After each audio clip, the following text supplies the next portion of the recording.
Hey everybody, I am here at Galena Creek Park. I've seen it called a couple things, and I am here. I'm going to take some video for you. This is the road up to Camp Weechemy, where Scott's vehicle was found. I just want you to get an idea of the area here, because I'm going to give you some pictures of, this is the, I guess, the topmost parking level before you get to this long access road. And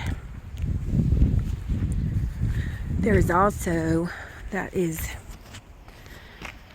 the ranger station right there. There is a very long road that goes back to the main highway. But when you look at it on the satellite, it's very long. But here, this is still a very big area, if you consider it at whatever, 9:45 at night. So I'm gonna take a walk up the hill and take some more pictures and photographs. Another thing I want to point out here is it is January 18th.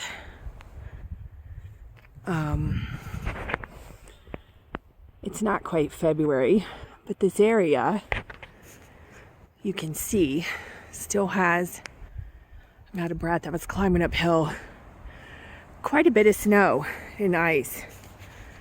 But yet, with all this snowpack, Scott's body was found in February, right?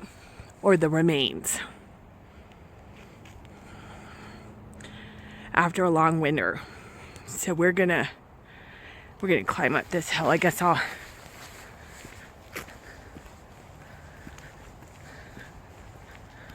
keep it on for a while. Well, I really don't need to document this going up, but from what I've learned so far, according to the, I don't know if it was a bloodhound or what, Scott parked up here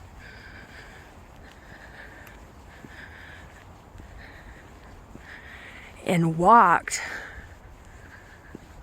all the way down to the main road, which is crazy. So I'm gonna turn this off right now. So I've only gotten a little bit up, and this is what's called Maryland's Pond. It's closed right now, but looks like there's a little pond back there. And Scott had said he was going swimming. I don't even know if that pond would be in something you'd want to swim in it. According to his dad, that's not where he normally went swimming. So who knows, but you can see way up that hill. We're going to continue our walk up the hill. All right, now you can hear me huffing and puffing. I have to add, not only is it cold, but we're at about 8,000 feet, 7,000 feet. So the air is very thin. But there is the Maryland's Pond. There's the road. And there's the Maryland's Pond. And here is, trying to zoom in, the fish hatchery sign. Now, according to Scott's dad, over here at the fish hatchery, there was a wedding earlier that day, a wedding and reception. And I don't remember, oh goodness, sorry for all the heavy breathing. If this was, there was an early wedding and a later wedding. But this is the fish hatchery. There's the Maryland's Pond. And I'm going to continue walking. So apparently in July, remember this happened in July. I'm gonna keep going up there. You know, it's warm out. So these areas were all open. The roadway wasn't blocked. So Scott would have, or somebody drove the car up here, okay? So here's the roadway up. And then looking into the Camp Michiwi, however you say it, parking lot, where Scott's car was parked. And supposedly, there's some ice right here. I'm gonna have to navigate, but supposedly the dog, sorry guys, it's like the incline is crazy. Supposedly the dog alerted on that trail that Scott left his vehicle, went up that trail, came back to the vehicle, and then he walked all the way down this road, which I'll do for you when I'm done over here. But this is the area where another wedding and wedding reception was.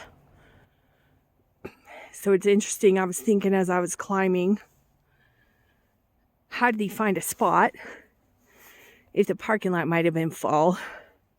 And then just to tell you, sorry guys, like, whew, I'm not used to mountains. His body was found over a mile from here.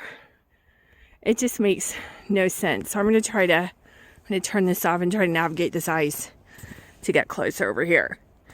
So, what I understand from Scott's father, there was a garbage, and we can see it on the aerial shot. There was a big garbage thing there, and I guess Scott parked somewhere over here, right by this path. And I think this path goes up to the other building where the other reception was being had. So what would he be doing way over here? Now it is kind of, I don't know if it winds away. We'll have to look on the overhead shot because there's still a lot of ice here. It is, you know, somewhat close to this the fish hatchery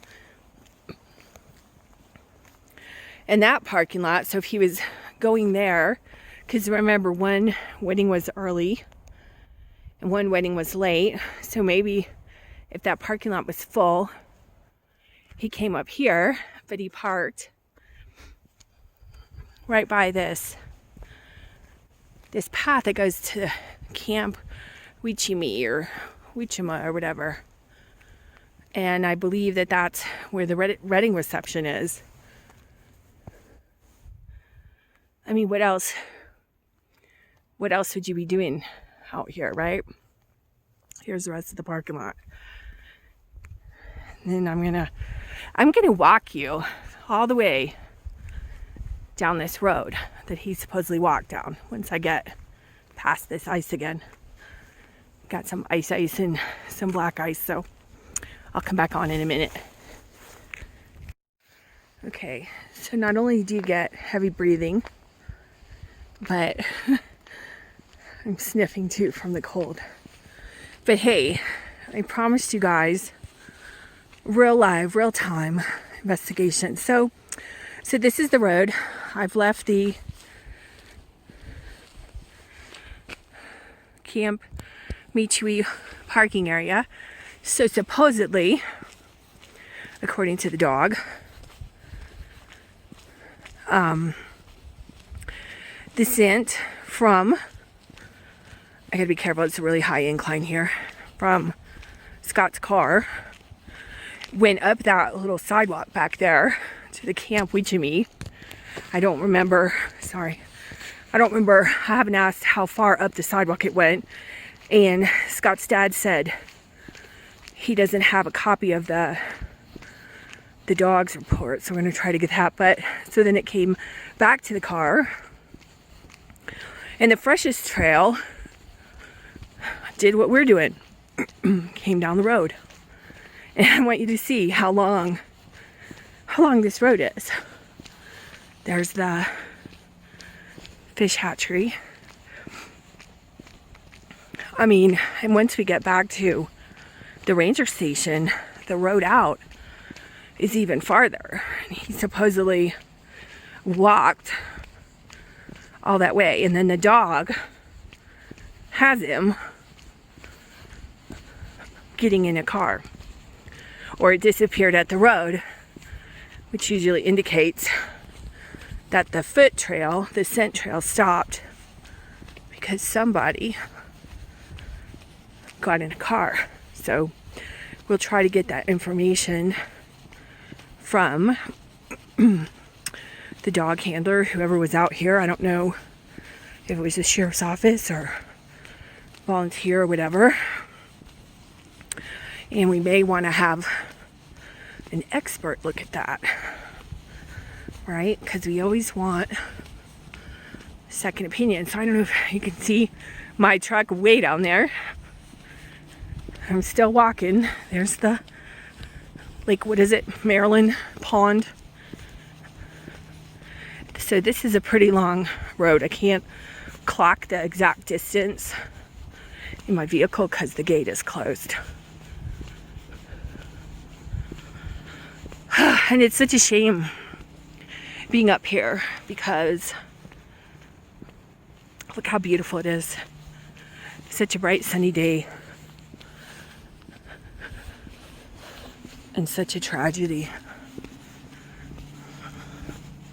But I'll do my best, right? And we'll do our best to see what we can figure out.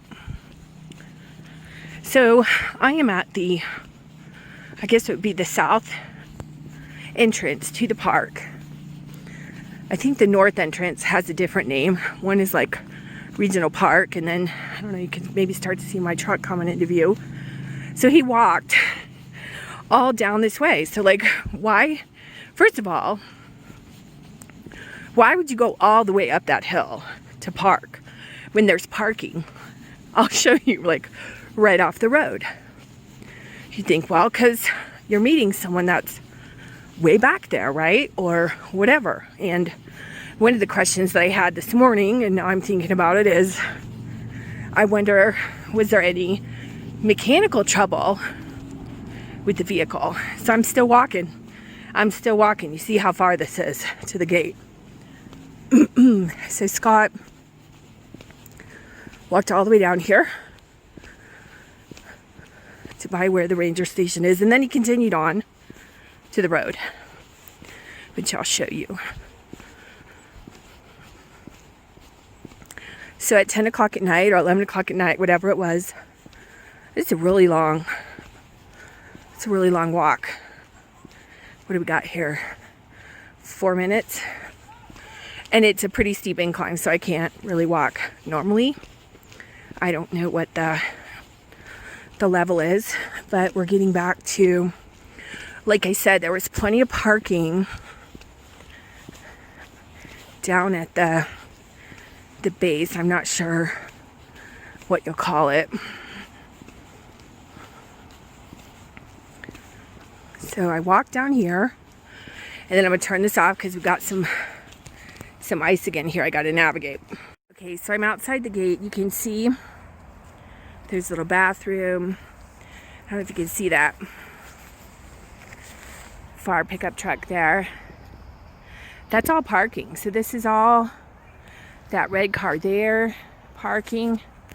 There's like, I think at least 3, you can see it on the satellite image, parking areas up here. Now that looks to be the Manzanita picnic area. It's closed off. I don't know if that would have been open because that looks like a lot of parking area too. And we got the spots here. So, all right, we're gonna head down. Okay, you can see the little parking areas down there by the bathroom. I'm gonna back out and we're gonna drive down the rest of the way to the road. So remember, we already walked 4 or 5 minutes. And then if something was wrong, there's a Galena Creek Park Ranger office. I don't know if that's staffed 24/7. There's some vehicles there. So if there was a problem, you can kind of see over here the parking, plenty of parking. And then here, so he would have continued and walked all the way to the road. That's where the trail ends. And I'm going to show, can't really see it through the windshield, I got a car behind me, but I'm going to pull over here. There's a something on top of that building, which I'm hoping is a camera.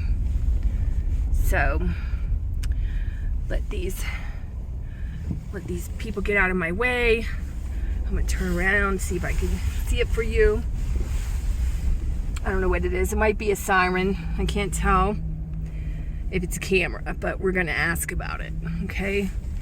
Because usually these state places have cameras to guard stuff, especially with fuel and equipment. So this is the south entrance, and we are going to go over to the north entrance. Now I just want to show you this. I'm not sure if this is the exact neighborhood, but I'm still at the Nevada DOT place, pulling out from the south entrance. And this is where the trail ended. Somebody got in a car.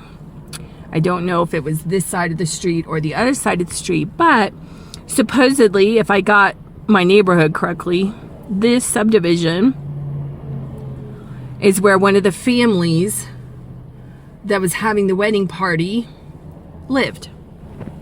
Interesting. So I'm going to turn this off and I'm going to go down, because this is where the car was. And then, you know what, I should actually drive it to give you an idea.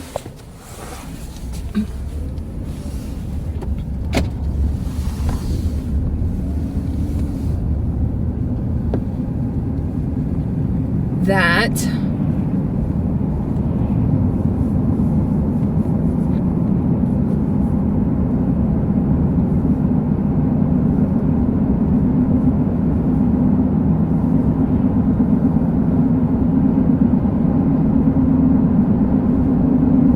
this is how far away his body was found, the remains. Got another subdivision right there. The Galena Forest Estates. Still going. Going.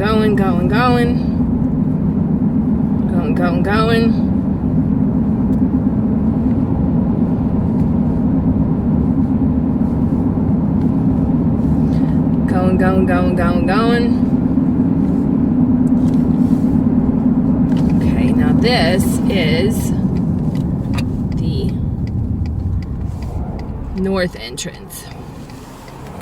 Stop this because there's a lot of cars. Okay, so this is the north entrance where the visitor station is. And sorry, my blinker's going. And Scott's remains, we'll say, were not even found here. This is where his remains were found, was almost a mile away. You could see how far we drove. Apparently this park connects or goes back through. I believe this road to the trailhead connects to the other trails, but this is the visitor center here. And there is a fire road to the north of here. And I guess Scott's remains were found somewhere between this visitor area. I don't know if that's the trail there. Got to get more details. But over here, way over here, but not here. I mean here, but way up in the hill. Way up in the hill from the fire road. Okay, so not even here yet.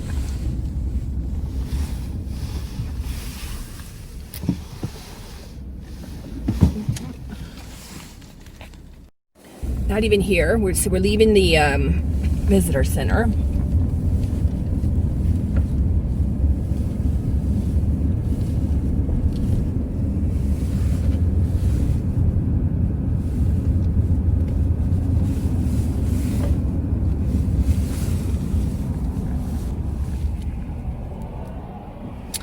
And I will show you right at about where, let's see if I can pull up a little further, where this turn lane ends.